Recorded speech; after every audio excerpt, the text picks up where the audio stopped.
Воу, уже почти год мы ведем свой влог, но ни разу не говорили об одном важном аспекте нашей жизни – моем бизнесе. Хотя в названии влога есть этот пункт. История о том, как простой художник открыл компанию и за 5 лет развил ее до международного уровня со 120 сотрудниками и оборотом $1 миллион в год. И я очень много времени тратил на работу, мне это не нравилось. В душном пространстве 2 на 3 метра. Я работал на 5 компаний одновременно, и перед Новым годом меня увольняют.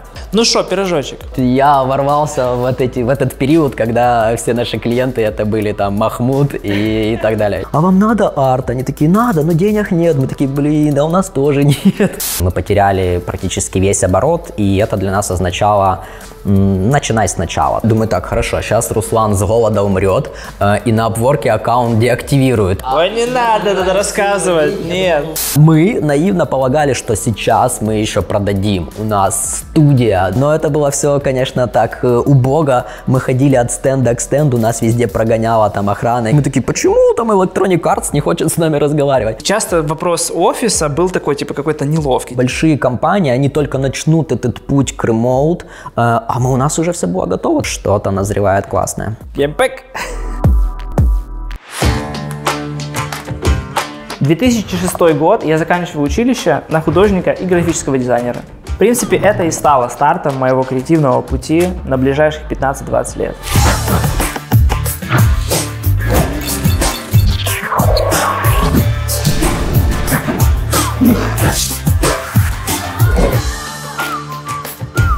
Вот 2009 год я работал графическим дизайнером, там где мог, и делал абсолютно все. Визитки, пригласительные, буклеты, в общем, любую печатную полиграфию. В принципе, я через все прошел, где мы видим в мемах, типа там поиграться со шрифтами, цвета ужасные, розовые, с зеленым и так далее. В общем, все это было, поверьте. В 2009 году я впервые и последний раз работал в офисе. Графическим дизайнером я отправлял на печать макеты около года в душном пространстве 2 на 3 метра. 2010 год. В принципе, я начал более серьезно осваивать какие-то креативные азы, и я посвятил себе полностью изучению логотипов. И был такой сайт, где ты можешь подать свою заявку на какой-то заказ по логотипу, допустим, магазин какого-то сыра, и клиент выбирает из 50 художников, логотипщиков, тот логотип, который нравится, но при этом все эти люди делают этот логотип. В общем, была такая история, когда я 25 логотипов делал подряд, и ни разу моего не выбирали. Это было печально, но зато я научился делать логотипы. Как раз в период, когда я занимался логотипами около года, у меня было большое портфолио логотипов. Я начал искать уже работу в офисе, более серьезную, дизайнером, и начал подавать разные заявки. И вдруг я увидел, что была заявка на художника в игровой студии. Вот. Я, в принципе, художник, но я давно уже не рисовал. Ну и я подал там заявку, скинул портфолио по поводу своих логотипов. И случайно меня взяли в эту компанию, и мне приходилось там много чего рисовать. Это был год работы. Я там, в принципе, ничему не научился новому, но компания была очень маленькая, и я делал абсолютно все, вплоть даже до администрирования ВК-странички нашей игры. И иногда даже рисовал, да. Вот. Но зато мне потом легче стало найти другую работу, потому что у меня уже был год работы в игровой индустрии, блин. О май гад! Вау! В то же самое время я уже начал задумываться о бизнесе. Я уже был женат, у меня была дочка Полина, ей было пару лет. И я очень много времени тратил на работу, мне это не нравилось. Бизнес, наверное, на тот момент для меня был хороший вариант, ну, мне так казалось, чтобы оптимизировать время и с семьей, и чтобы доход не проседал. Ты серьезно? 2014 год. Я уже в индустрии работал какое-то время, уже много чему научился рисовать хорошо, много чего не умел, но какую-то узкую часть делал. Я не был там ни арт-директором, ни каким-то лидом, не имел какую-то большую должность, но какое-то время работал в индустрии. У меня уже была вторая дочка Соня, и перед Новым годом меня увольняют. Да, это было очень грустная ситуация, потому что мне только родилась дочка, и потеря там работы для меня была очень критичная. Около полугода я искал работу. Я был на многих разных собеседованиях, что-то меня не устраивало, что-то во мне не подходило людям. В итоге я за полгода не нашел нормальную себе работу, деньги закончились, и тут стал вопрос, как дальше быть. Жаль, конечно, этого добряка. Мой друг-фотограф посоветовал, говорит, слушай, ты же дизайнер, ознакомься со стоками, может быть, там что-то для них будешь делать, и, в принципе, они хорошо зарабатывают. Я, в принципе, до этого к стокам относился очень скептически, потому что я думал, я же дизайнер, зачем мне стоки, там же все такое самое очень дешевое, самое неприкольное, а здесь, типа, я там уникально все делаю, креативлю. На трон села, на трон села! Царь во дворца, царь во дворца! Но я начал изучать это направление и понял, что, в принципе, там прикольные можно штуки делать. Я делал экшн-пресеты для фотошопа, оформлял их очень красиво, делал такой некий бандл, как пак, и продавал их таким, типа, большим таким набором ассетов разных дизайнерских штучек, вот, и по хорошей цене, там, где-то по $30 штуку. И они начали хорошо зарабатывать, где-то $1000 даже в месяц доходило. Вот, и я подумал, что, прикольно, типа, если там много чего буду делать, плюс-минус там пассивный доход идет, потому что чем больше ты их делаешь, тем больше со временем их покупают. В этот момент я понял, что стоки не мое, хотя, типа, они со все время принесли мне где-то $10 000 прибыли, до сих пор там по несколько сотен долларов капает. И как раз в этот момент я нашел клиента с Австралии, который предоставил мне проект полностью, в котором я должен был принимать участие как UI и UX дизайнер. И мне, в принципе, понравился этот проект, он был где-то на полгода, платили не слишком много, но это был как бы старт фрилансера в игровой индустрии. Да, в принципе, с этого проекта и началась моя работа в игровой индустрии. Постоянно ношу эту картинку у себя на телефоне, и вот близко к сердцу это меня греет. Так, ну и сейчас начинается самое интересное. 2015 год. Как помню тогда, я работал на 5 компаний одновременно. Мы жили на межевой квартирке маленькой, у нас было 2 детей, я купил планшет большой, вакомовский XL. И с утра до вечера не вставал с этого места, рисовал для этих 5 компаний абсолютно любой контент. И со временем начали появляться друзья, которые говорят, слушай, помоги нам попасть в игровую индустрию, там дизайнеры или те, которые не работали там. Я говорю, слушай, у меня полно сейчас задач, могу тебе помочь. Начал раздавать им какие-то задачи, понимал, что они сами ими не оперируют, начал как-то их менеджерить, арт-дирекшенить. И закрутилось, занеслось, что через некоторое время я уже заметил, что я ничего не делаю сам в плане рисунка, рисуют ребята, а я общаюсь там с клиентами, менеджерю какие-то процессы, и при этом я получаю плюс-минус те же деньги, это был где-то $1000 или $1500 доход, но трачу намного меньше времени. И вот в этот момент у меня загорелась лампочка, что вот, это тот момент, который я так долго искал. Пазлы сошлись, это, в принципе, интересная тема, то, что мне нравится делать. Я здесь могу создать компанию, людей, продукт, и это может высвободить у меня много времени для семьи, для хобби и так далее. Конец 2015 года, и я узнал, что есть такая площадка Upwork. Это было слияние 2 фрилансерских бирж, самых крупных в мире, Odesk и Elance. Он был очень прикольный, очень современным, и там уже не было тех болей, которые были на старых площадках, где ты оплайся, 15 человек что-то делают или 30, и выбирают только одного. А ты начинал делать только тогда, когда уже что-то конкретно было определено, и уже оплачены были деньги. И я около полгода развивал свой аккаунт, и в какой-то момент я нашел очень крупного клиента из Канады, который говорит, слушай, у нас есть много проектов больших, мы хотим, чтобы ты все рисовал, и бюджет, который они мне предлагали, в 10 раз был больше, чем до этого я имел на тех компаниях с теми людьми, которые у меня работали. И для меня это тогда была просто космическая сумма, но для этого нужно было зарегистрировать типа группу на Upwork, потому что от одного клиента нельзя было получать сразу одновременно несколько майлстонов не закрытых. Если ты фрилансер, ты должен был закрыть текущий майлстон и открыть следующий. И вот я регистрирую еще один аккаунт, типа как группа или страница, что-то типа такого, в которую могли входить несколько фрилансеров. И мне нужно было придумать название, потому что до этого я позиционировал себя как Руслан Зеленский. Я быстренько придумал название GamePack. Вот, оно мне понравилось, прикольно. Я еще даже туда, помню, вложил какой-то смысл, типа там упаковка или мы упаковываем ваши игры, GamePack. Зарегал себе эту группу, GamePack, поставил иконочку, и все, мы с этим клиентом начали работать. Вот так родился в январе 2016 года GamePack.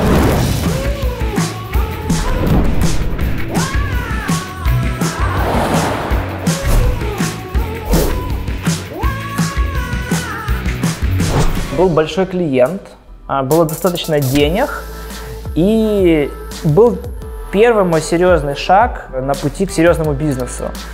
Мне нужно было нанять первого сотрудника. Потому что я понял, что мне нужно как-то оптимизировать свое время, я уже много чего не могу, английский не идеальный, нужно с клиентами общаться, какие-то процессы делать, а я уже заканчиваюсь. То есть я как бы вроде бы раньше оптимизировал работу на художников, меньше работал, но сейчас я понимаю, что заказов больше и работаю все так же много.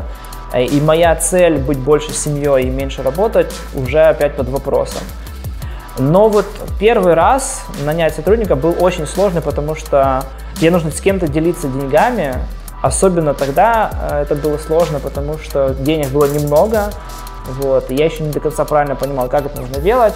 И у меня был друг мой, Максим Медведев, мы с ним давно общались, давно были знакомы, мы в хороших были отношениях. И он был очень близок к этой индустрии айтишной, у него был хороший английский, ездил за границу, там, отвозил разных компаний, проводил там всякие экскурсии в Силиконовой долине и так далее. И он идеально подходил для этой позиции. И на тот момент он максимально был лоялен к тому, чтобы начинать какое-то новое направление. И я его нанял как проект-менеджера, но через некоторое время, буквально через 3-4 месяца, я понял, что он намного больше, чем просто project менеджер для этой компании, для меня, и потенциал у него намного больше. И я ему предложил партнерство, и он согласился. Максим Медведев в студию. Так, до этого все было скучно, вот все, что вы смотрели и дотерпели до этого момента, вы молодцы. Ну что, пирожочек, это твое слово. Блин. Что ты тут уже рассказал? Я слышал, чистую правду. Я знаю, ты говорил, что у тебя не идеальный английский. Это, чтобы вы понимали, когда Руслан говорит не идеальный английский, это значит... Hello. Ну такой средний, аппер. 10 тысяч, да, долларов? Аппер. Какие 10? На них еще нарисовать надо на эти 10. Я до этого всех клиентов перевел своим неидеальным английским. Чтобы вы понимали, вот эти все клиенты на Upwork, то есть звучит красиво, у меня есть клиенты на Upwork. Типичный клиент на Upwork — это какие-то два пацика с индийской деревни. Эта деревня маленькая, и в ней не нашлось ни одного там иллюстратора или художника. И они его ищут. И желательно, чтобы он стоил, ну вот у них есть бюджет там $3,5 на месяц, как бы. И они такие: беретесь? Я ворвался в этот период, когда все наши клиенты это были там Махмуд и так далее. Но от этого было еще интереснее. То есть, когда ты приходишь в самом начале, вот то, что ты делаешь, оно дает мгновенный результат. Ты там продаешь, бах, клиент. Ты там настраиваешь какие-то вещи, бах, там оптимизация чего-то. Ты мгновенно видишь, как там твои усилия, они монетизируются. Очень классный был период. По деньгам, конечно, было по-разному. Вообще, что я с Русланом запартнерился? Вы должны понять, мы договорились про ставку. Плюс процент. Ставка плюс процент. Вообще причем нормальная ставка и нормальный процент. Отлично, да. И ставка там была что-то 600 или 700 баксов. Ну это для начала, потом она должна была дойти там аж до 1000. Должна была дойти до 1000. Не, она до 800 дошла. У нас прибыль была там, например, $1000 и 700 забирал я себе. Плюс процент. И мне просто стало жалко Руслана, что у него семья, ребенок, а я забираю все его деньги. Я думаю, ладно, это мне. Запартнерюсь я с ним. Рационально посмотрел и думал, что-то здесь не то. Почему основатель компании должен получать в 3 раза меньше, чем обычный проект? А не тебе стало меньше. Мы с тобой еще долго разговаривали, ты такой: да не, слушай, да не. Думаю, так, хорошо, сейчас Руслан с голода умрет, и на Upwork аккаунт деактивирует, и тогда будет вообще проблема. Поэтому лучше пускай он получает чуть больше денег, и бизнес живет. Аттракцион неслыханной щедрости! Ни о чем не жалею, мне кажется, это было классное решение, и оно построило в перспективе бизнес. Все шло хорошо, то есть мы старались с Русланом, как бы душу вкладывали, и мы нанимали все больше и больше ребят, классных художников, там строили планы, но в какой-то момент наш основной клиент, такой мажоритарный клиент, он давал около 70% оборота. Мы не поняли друг друга, и он просто вот резко и внезапно для нас отвалился. Мы потеряли практически весь оборот, и это для нас означало: начинай сначала. Да-да. Why? Бизнес. Да, но этот год еще был тяжелый тем, что у меня лично в жизни было очень много сложностей. Мы потеряли одного ребенка, у нас с Машей очень сложные были отношения, мы там на грани развода были. Вот. И в целом у нас очень мало было денег, много долгов было, и там ситуация в компании стала финальной, как бы ложкой дегтя в этой всей истории. И я очень рад, что мы прошли победителями в этих всех испытаниях. И вместе с Машей мы восстановили наши отношения, наша семья стала двигаться дальше уже. И в целом бизнес мы с командой, с Максом подняли с нуля, грубо говоря, и начали уже строить более серьезные какие-то процессы. Для бизнеса я вообще считаю, что этот год это был вот начальная точка. Совсем по-другому начали смотреть на процессы, на поиск клиентов. То есть это то, когда мы от вот этой случайно пришедшего к нам клиента, которого мы как бы просто там доили, можно так сказать, мы построили все с нуля, заново. 2018 год. Мы начали уже серьезно развивать свой бизнес, у нас уже было достаточно много клиентов, и мы вышли, в принципе, в ту точку по финансам, с которой мы закончили с предыдущим клиентом. Но нам не хватало налаженности системы, более таким структурированным его делать. И мы нашли очень хорошую CRM-систему и долго ее искали, разные варианты были. До этого мы работали только в Skype, потом был этап, когда мы работали в Trello, но это было вообще уже не тот уровень. Нам нужно было собирать аналитику и много разных процессов подключать. И мы нашли очень классный тул, называется Monday.com. Он очень гибкий и позволяет создавать определенные модули и настраивать самостоятельно систему. И мы постепенно начали добавлять разные процессы в эту систему, налаживать и перекладывать все, что у нас было в Excel и в Skype, в эту CRM-ку. И оно дало очень молниеносный эффект в продуктивности всех процессов.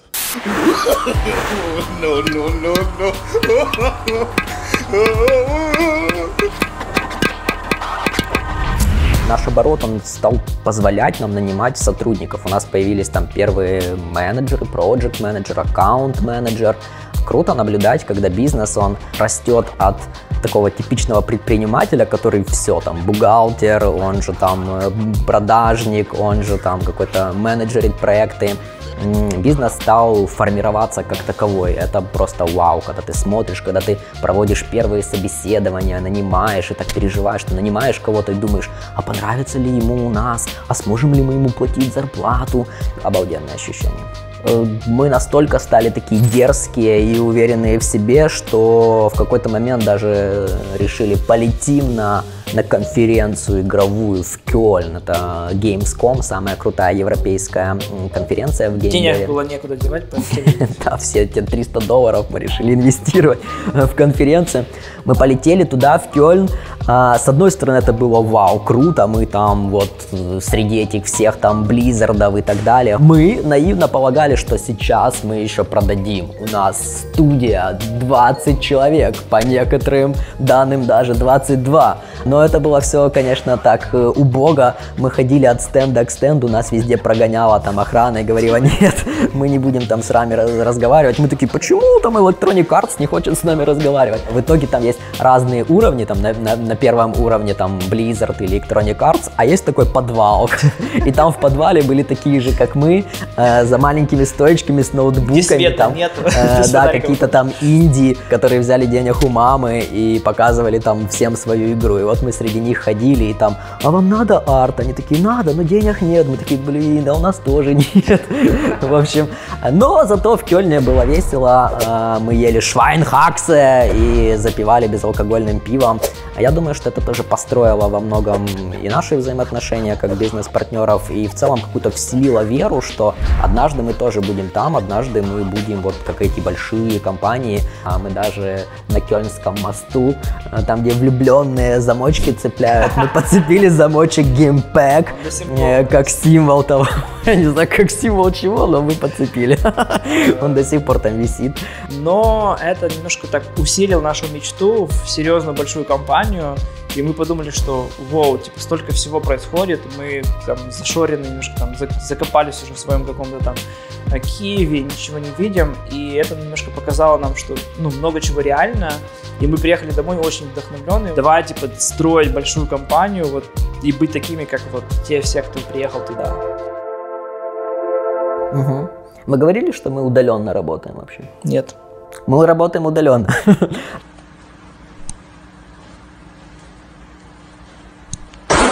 Мы с самого начала строили вот эту модель удаленной работы. Во многом из-за того, что нужно сэкономить денежку, то есть офис это дорого, но отчасти также из-за того, что сложно найти талантливых, классных ребят вот только в одной локации, там, например, Киев. Более того, много творческих людей, они не хотят, чтобы их там обуздали узами там офиса и заставляли их там с 10 до 7 быть в каком-то пространстве, они свободные. В общем, эта удаленная модель, она сыграла классную роль, потому что там через несколько лет ворвется в нашу жизнь пандемия, и большие компании, они только начнут этот путь к ремоут, а у нас уже все было готово. Вот это CRM-ка, о которой Руслан говорил, вообще в целом наш подход, то, как мы работаем, то, как мы там подписываем какие-то NDA и так далее, оно было все заточено под удаленную работу. До этого нам приходилось уговаривать или убеждать, что удаленная работа, распределенные сотрудники, это нормально, не переживайте, нету никаких рисков. И очень мало клиентов соглашались, типа, там, а покажите фотку вашего офиса, где вы все сидите дружно и работаете за клавиатурой. И ты такой, ну нету этой фотки, мы не сидим все дружно. И часто вопрос офиса был такой, типа, какой-то неловкий, типа, а что у вас там, вы снимаете офис, сколько у вас в офисе? Ну, у нас, типа, офиса нет, у нас есть просто сотрудники. Вот, но после пандемии это стало, наоборот, даже плюсом, типа, мы работаем уже давно удаленно, у нас 150 человек работают в распределенной командой, и все работают эффективно, и все такие, воу, вот это уже плюс. Да и вообще, что может быть лучше, чем встать со своей мягенькой, уютной кроватки, или даже не встать, а просто перевернуться на другой бочок и начать работать. Мы сегодня ездили к нотариусу, пан ТОВ, решали вопросы на 10 утра. Я думаю, что я делаю? Почему я стою в 7:30? Почему я две опечатки поставить? Да, как же это прекрасно, когда есть возможность работать дома. Пришлось переделать свой сарай на офис. Нормально. У нас у каждой крутой IT-компании должен быть какой-то гараж или сарай. Вот я в Боярке переделал сарай, и все. Возможно, вам будет полезна эта информация. Может быть, будем вести экскурсии по этому сараю. Здесь люди будут приезжать, да. Максим Медведев, великий основатель компании Gimpack. И я там цапаю базилики и кричу там: вы кто такие? Я вас не звал! И 2020 год. У нас уже, в принципе, все хорошо в компании, мы растем, развиваемся. Каждый год мы удваиваемся по обороту и по в целом всем процессам в команде. И мы решаем, что мы с Машей полетим на зимовку на Бали на 2 месяца. И в этот момент как раз мы узнаем, что начинается пандемия. И мы остаемся на Бали дольше, на 4 месяца. В принципе, с этого и начался наш влог. Тогда я первых 2 месяца и не ставил за цель работать. Я думал, все, поеду, отдохну, 2 месяца отключусь от работы полностью. В принципе, позволяла и работа, и команда, которая сидела... Да, что может быть прекрасней? Созвониться с Русланом, а он с бассейна на созвоне. Это ужасные 4 месяца нашей компании, реально. Маша даже тег вела, типа, там, офис Руслана. Я мог там, типа, быть в бассейне, созваниваться с командой. Это было классно. Да, очень классно. У нас минус 20, я топлю дровами у себя в сарае, а Руслан со мной с бассейна созванивается. Первых 2 месяца я работал минимально, потому что я хотел прямо вот отдохнуть. Вот. Но когда началась пандемия, я понял, что я остаюсь там дольше, я должен был вовлекаться в процесс уже плотнее, и на тот момент у нас появилась возможность слиться с крупной компанией, и эта сделка должна была быть прямо вот судьбоносной для нашей компании. И я помню, что впервые, когда мы там общались об этом, что кто-то нас может купить, и там типа суммы, может быть, $1 или несколько миллионов долларов. Я помню, я перед каждым созвоном или просто... долларов. Или не будет вообще никакой сделки. Вот. Но это было очень трепетно, и вообще в целом этот момент был очень прикольный, потому что мы понимали, что компания уже что-то из себя представляет.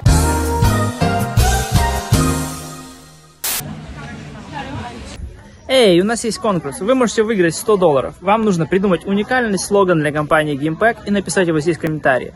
Также важно подписаться на мой Instagram и на наш YouTube канал. И 1 декабря мы объявим победителя. Без регистрации и СМС. Погнали! Но в итоге сделка не состоялась. Переговор длился вообще 1,5 года. И за эти 1,5 года мы выросли там раза в 3 и поняли в итоге, что типа нам уже эта сделка не актуальна. И мы начали свой департамент продуктовый со своими проектами и начали инвестировать уже в свои игры. Мы начали с проектов Hypercasual. Но при этом я был очень сильно загружен операционкой. На Бали это очень сильно показало, что без меня многие процессы не двигаются. И приехав с Бали, мы начали заниматься вопросом оптимизации всех процессов, наняли нужных людей, прописали определенное количество гайдов, инструментариев Monday, оптимизировали все процессы и позапускали все штуки без меня. Макс еще какие-то процессы там доделал в аккаунт-менеджменте, в финансовых моментах, но я на 80% где-то отошел от мелких операционных дел, что позволило мне сконцентрироваться на развитии продуктового департамента. То есть я до этого не знал, кто такие программисты.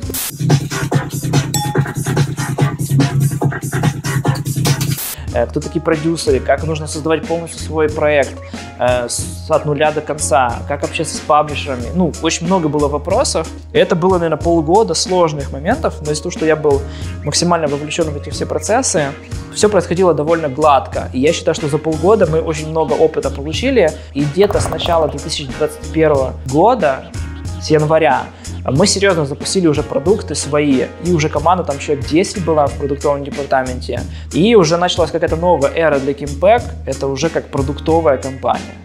Ну и вообще, в целом, смотришь на бизнес и понимаешь, что это уже бизнес, это не какие-то там мутные схемы, где видишь, что мы там несколько миллионов гривен заплатили налогов, это классно, то есть ты понимаешь, что ты являешься хорошим работодателем для кого-то, ты являешься там налогоплательщиком для страны, и у нас есть даже там семьи, которые работают у нас там, и муж, и жена, и вроде как довольны.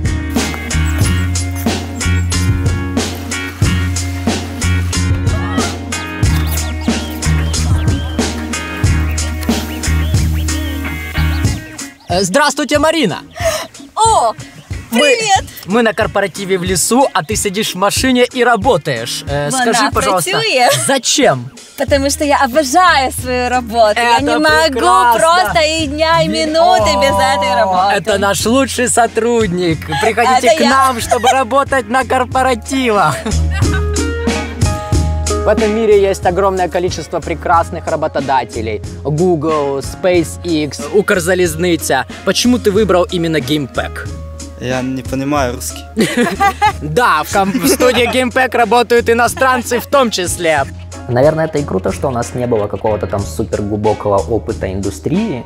Мы строили все с нуля по наитию. Зато мы не успели нахвататься каких-то негативных вещей от построения такой токсичной команды. Например, в индустрии там есть такие вещи, как можно не платить за тестовое. Вот ты как бы там делаешь тестовое, если оно понравилось клиенту, тебе за него заплатят. Если нет, то не заплатят. Мы таких вот плохих вещей не нахватались, и мы там платим за тестовое всем как бы. Вообще по плате за тестовое это такое... Только недавно я уже понял, что это немножко отклик эхом из прошлого, когда я был логотипщиком, и мне много раз не платили за мою работу. Причем это не просто тестовая, это реально работа была. И сейчас даже несколько раз возникал вопрос у наших сотрудников ключевых, типа, давайте мы не будем платить за тестовые. И мы говорим, что это то, чем мы можем отличаться. Это не просто потеря денег, это инвестиция в нашу культуру, где мы показываем, что мы другие. Может быть, мы не подошли друг к другу, может быть, через некоторое время мы сможем начать работать, но мы сейчас хотим вам сказать спасибо в виде этого небольшого бонуса. Короче, незаросшие травмы молодости Руслана стоят нашей команде $1000 каждый месяц. Я очень кратко, чтобы вас уже не отвлекать немного времени, могу рассказать про 6 пунктов нашего видения нашей компании. Вдруг вам будет интересно. Если нет, можете через 3 минуты вперед промотать.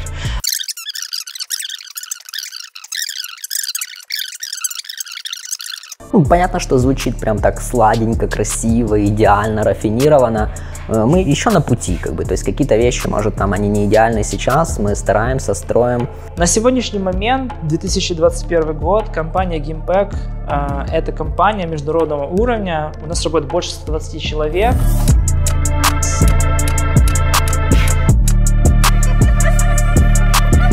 В нашем продуктовом департаменте около года. В целом хотим сказать всем нашим ребятам, всей нашей команде большое спасибо, что вы все вместе с нами, особенно тем, кто в компании уже давно. Спасибо за вашу поддержку, за то, что вы вместе с нами сейчас уже строите эту компанию, не только мы с Максом. 100%. И вообще работайте, а не видосы смотрите. Ну лайк хотя бы поставьте. И напоминаю, что мы проводим конкурс, где вы можете выиграть $100. Вы уже много узнали о нашей компании, поэтому вам нужно придумать оригинальный слоган для компании Gimpact. Напишите его здесь в комментариях. Вам обязательно нужно подписаться на наш YouTube-канал и мой Instagram. И 1 декабря мы выберем самый оригинальный вариант и отправим вам $100. Следите за нами в Инстаграме. В общем, если вам интересна тема вообще бизнеса и в целом что-то про нашу компанию, про GameDev, вы можете писать в комментариях. Мы соберем все ваши вопросы, запишем еще там 1-2 видео. Плюс мы планируем запускать еще несколько видосов про бизнес, про то, как строить компанию, про какие-то процессы. Возможно. Да, да. Вот. Ну и в целом, если вам видео понравилось, поставьте, пожалуйста, нам лайк. В общем, спасибо, что вы были с нами. До следующих выпусков. Пока. Да, чмоки. Пирожочки. Как вы знаете, мы любим путешествовать. Михею исполнился 1 месяц, у детей начались каникулы в школе, и мы решили, что пора куда-то съездить в новом составе.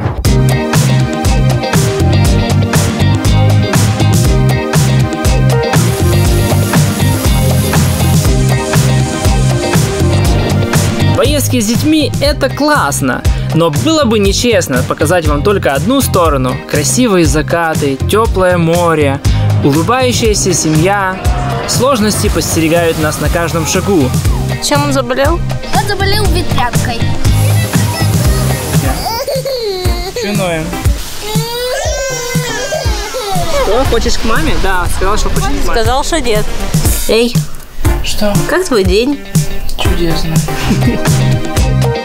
Вообще у нас дети очень дружные. Они никогда не ссорятся, никогда не дерутся, всегда друг друга поддерживают. Всегда. И отдыхом такую поездку назвать очень сложно. Скорее, приключением. Очень экстремальным приключением. Но мы счастливы узнать новое и разделять разные моменты вместе с нашими детьми. А отдохнуть мы съездим, кстати, уже очень скоро.